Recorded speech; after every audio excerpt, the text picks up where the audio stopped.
FC 22 Saturday nights here in Kansas City, and very excited to be joined now by Jinh Frey, who's getting ready for exciting fight. Last time we talked to you, you were going into that title fight, and while it didn't go your way, I want to talk about it for a brief moment because you had more success against Ayaka Hamasaki than anyone has had against her since she's won that title. Have you thought about that fight much at all? Because while you lose via cut, and it was a cut from a legal punch, there were still a lot of things to walk away from feeling proud of, I think. Yeah, I mean, I definitely think about it a lot of late nights, but also, you can't sit and just dwell on things like that. There's no use crying over spilled milk. Right. So I'm not going to let that be just like a dark cloud that hangs over me. So time to put my big girl pants on and keep moving forward. I want to talk about that cut a little bit because obviously you're protesting the stoppage. Did you have a chance to look at it right away, or was it a while? What was that process like? I honestly didn't even know that I'd been cut until I saw like blood on the canvas. But I didn't think it was bad, and obviously at this point it wasn't in my eyes yet. Mm-hmm. So I didn't see any reason why it was stopping me. Right.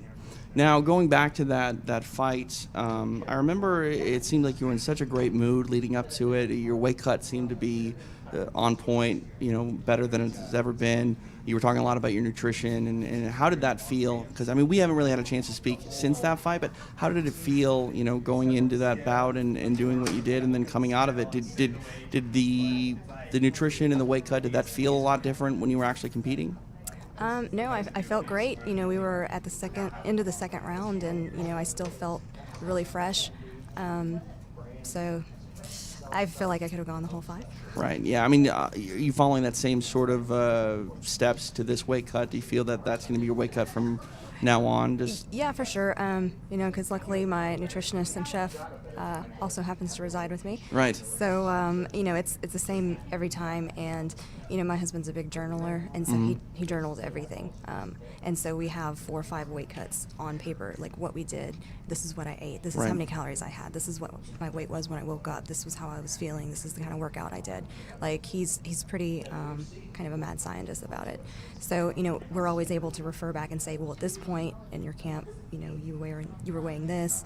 This is what we did to get the weight off, and so we just kind of have our formula that we follow now. Sure. And he's one of my favorite follows online. He's always putting things up, and the videos and stuff that you guys put out. It's cool. I feel like over the last few months we've gotten to know Jinh Frey a bit better, at least from the social media stuff, and I think it's been really interesting. And I'm lucky to have him. I'm not as good about it. Like I just I have my mind on other things like training and eating, or I'm just tired, and you know what I mean. Like it just doesn't occur to me like, hey, I should post something, or maybe get a little inside view into what I'm doing. Yeah. And so he's usually there like, hey, we should post this. Hey, let me take a little clip. So he's good. He keeps me on my toes about it. Well, it's hard. You're a fighter, right? You should be focusing on being a fighter. Yeah. Like I'm not as good at like the marketing side. And, right. Keeping myself out there. Yeah. But fans I think appreciate it. You are a huge factor here in the 105-pound division. You're taking on Janessa Miranda, and Invicta has a history of bringing in young Brazilians that are undefeated. And sometimes you never know what you're going to get. We got Erica Tiburcio out of that, and you fought her. Livia Souza came in, undefeated, very young, took a title. Were you able to really do your due diligence and figure out what you could about Miranda coming into this fight? What do you know about her, and how do you expect her to approach Saturday? I think she has great striking. There's really not just a ton of information out there, just because all of her fights have been in Brazil. But that's okay, because it kind of just adds another facet to the challenge, and I enjoy challenges. So, like you said, you never know what you're going to get, but I feel like I'm prepared for everything. So she's a knockout artist, 5 KOs on her record, unblemished, 9-0. You expect this to be a firefight thrown, hands and feet? I think so, because she's young and hungry, and she's coming in. She's riding a good winning streak. She's coming in confident. I'm sure she'll come in aggressive, but this isn't my first rodeo either. So yeah, talk about that. This isn't your first walk to the Invicta FC cage by any means. You fought for a title here. You know what the process is like. This is her first time fighting here, coming all the way from Brazil. That process can weigh heavy on a fighter if they've never experienced it before. Do you think can. that's something that is in your advantage, one of those intangible things that you have? Yeah, I think so, because I just remember my first time here, and just like it was a little bit overwhelming. Like, I just didn't know what to expect. And even I think it's just like a little bit of subconscious stress. Even if it's a good stress, it's, your body still reacts to it the same way. So yeah, I would say, that's one of those, like you said, intangible Sure. things that you can't really quantify, but I think it is a little bit. Hamasaki is on this card. If you would have told me a few months ago that the next card would have featured Ayaka Hamasaki and Jinh Frey, I may have assumed that you were fighting one another. Obviously, it's not working out like that. She's moving up to 115, maybe for the foreseeable future, maybe for one night only. What are your thoughts on the title picture at 105? Do you feel that, one more win, if she does stay here, that you are deserving of a title fight because you had so much success in that first fight, or is this going to be something that you have to earn again with 2 or 3 more wins? I think that just because of the way it ended, I am deserving of it. But things have gotten really jumbled with Angela Hill going up, and then Ayaka saying that she wants to move up, and I get it. She wants to move. The end game is the UFC, but I'm not trying to sit on the shelf waiting for her to figure out what's in her future. Right. It was my conscious decision to ask for this fight and to be able to fight somebody else, because I just didn't want to sit on the shelf. For a long time in women's mixed martial arts, the opportunity has not always been there, whether it was 45. The 125 pounders still don't have a UFC belt to go for. And the 105 pounders don't have a UFC belt to go for, but Invicta is promoting those divisions. I mean, if you are the Invicta FC champion, you are the best 105 pounder in the world today. Same thing with 125.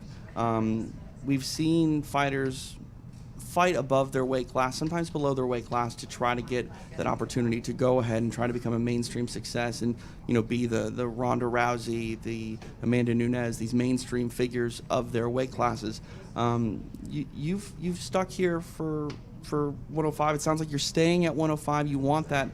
Have you felt that pressure to just say, you know what, I want to go to the UFC, so I'm going to go ahead and really just go away from where I'm at right now, because you're a main player. You're a main player at 105. Have you ever thought about moving up to 15? And I'm not going to say that I haven't. I'm not going to say that the idea hasn't been there, especially like 3 weeks deep into the weight cut when I'm like starving. Sure. And I'm not satisfied and I'm still hungry and want to eat some more. I'm not going to lie that the idea does get kicked around a little bit, but we kind of just take things one fight at a time. And there aren't very many people who can say that they're the best in the world at anything, and it's like, right, I'm so close.